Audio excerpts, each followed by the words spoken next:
जय हिंद बच्चों, क्या हाल चाल।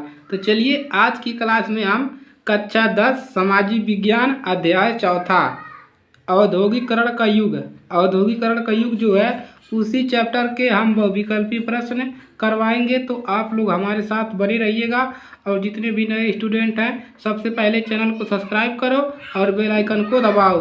अब चलिए प्रश्नों को देखते हैं। तो देखिए पहला प्रश्न है आपका, शहरों के गिल्ड्स का कार्य था। शहरों के गिल्ड्स, ये गिल्ड्स क्या होता है आप लोग पढ़िएगा ध्यान, तो वहाँ से सीख जाएंगे। शहरों के गिल्ड्स का कार्य था कारीगरों को प्रशिक्षण देना। गिल्ड्स मतलब वही जो मतलब उत्पादों को बनाना, किसी भी तो उत्पादों पर नियंत्रित रखना, वस्तुओं का मूल्य निर्धारित करना, उपरोक्त सभी। तो देखिए गिल्ड शाखा का यही कार्य है कि कारीगरों को प्रशिक्षण देना, उत्पादों का नियंत्रण रखना, वस्तुओं का मूल्य निर्धारित करना। तो यही है आपका गिल्ड्स है। तो इसमें से राइट आंसर क्या हो जाएगा, उपरोक्त सभी जो है आपका इसमें से राइट आंसर हो जाएगा। चलिए अगला क्वेश्चन देखिए, अगला क्वेश्चन क्या है आपका।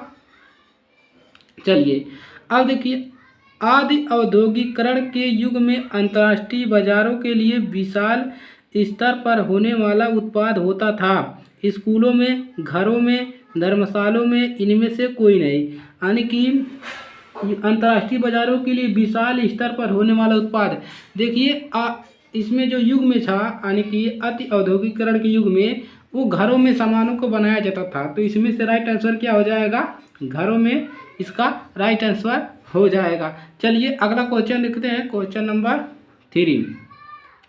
औद्योगिक क्रांति किस देश से प्रारंभ हुई थी।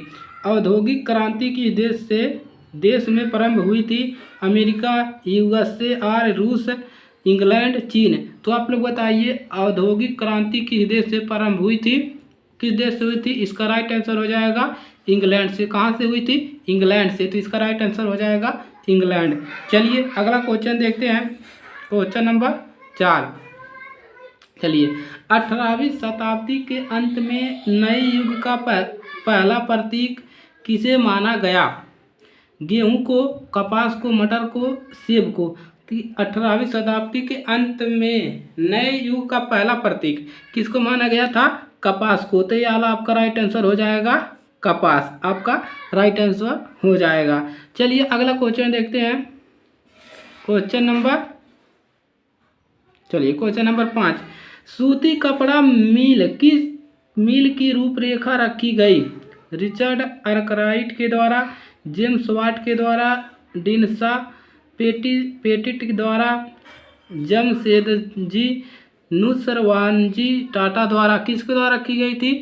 इसका जो राइट आंसर हो जाएगा रिचर्ड आर्कराइटर के द्वारा। पहला अगला आपका जो है राइट आंसर हो जाएगा। चलिए अगला क्वेश्चन देखते हैं। चलिए क्वेश्चन नंबर आपका देखिए 7 है। क्वेश्चन नंबर 7 है, कंपनी के द्वारा एक चेताभोगी कर्मचारी के रूप में गुमास्ता की नियुक्ति की। बुनकरों पर निगरानी हेतु, माल को इकट्ठा करने हेतु, कपड़ों की गुणवत्ता जांचने हेतु, उपरोक्त सभी।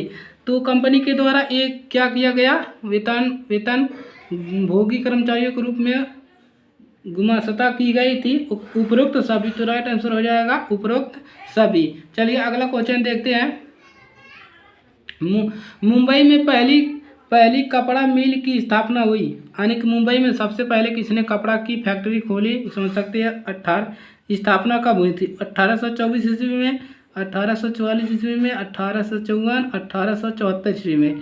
तो किस में हुई थी, इसका राइट आंसर क्या हो जाएगा, 1854 ईस्वी में इसकी स्थापना हुई थी। चलिए अगला क्वेश्चन देख लेते हैं, क्वेश्चन नंबर 9।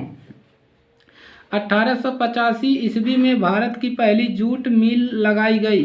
जूट मिल लगाई गई जिसे कपड़ा बनाया जाता है। गुजरात में, बंगाल में, उड़ीसा में, पंजाब में, किस में बनाई गई थी, पहली जूट मिल लगाई गई थी। उसका राइट आंसर क्या हो जाएगा, बंगाल में सबसे पहले लगाया गया था। तो गे वाला यानी कि खे वाला इसका राइट आंसर हो जाएगा। चलिए क्वेश्चन नंबर 9 देखते हैं।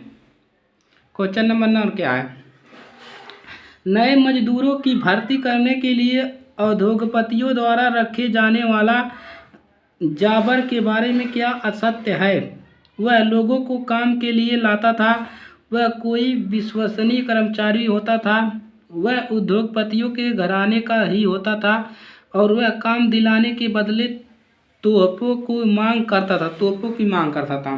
तो क्या इसका राइट आंसर हो जाएगा कि वह क्या करता था, उद्योगपतियों के घराने का ही होता था। तो यही आपका राइट आंसर गे वाला हो जाएगा। चलिए अगला क्वेश्चन देखते हैं, क्वेश्चन नंबर 11। अपने माल की ओर उपभोक्ताओं को आकर्षित करने का प्रभावपूर्ण तरीका है चित्रों का, विज्ञापनों का, लेबल्स का, कैलेंडर्स का।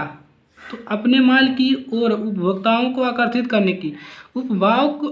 करने की सबसे बढ़िया तरीका है विज्ञापनों का। विज्ञापनों से बहुत सारे आकर्षित हो रहे हैं। तो चलिए अगला क्वेश्चन देखते हैं। चलिए आपका लास्ट क्वेश्चन है, मैनचेस्टर के उद्योगपति अपने कपड़ों के बंडलों पर क्या लगाकर उन्हें बेचते थे? मैनचेस्टर के उद्योगपति यानी कि वो अपने कपड़ों पर लगा बेचते थे। स्टिकर, चीट, लेबल, कोई गिफ्ट, क्या लगाकर? लेबल लगाकर बेचते थे। यानी कि मैनचेस्टर के जो उद्योगपति थे लेबल लगा के क्यों बेचते? क्योंकि उनके कपड़े महंगा बिक सके। तो ये है आपके चैप्टर नंबर 4 के जितने भी महत्वपूर्ण प्रश्न थे हमने करवा दिया है। और अगली क्लास में हम चैप्टर नंबर 6 के बहुविकल्पी प्रश्न करवाएंगे। तो आज के लिए सिर्फ इतना ही, मिलेंगे अगली क्लास में। तब तक के लिए जय हिंद, जय भारत।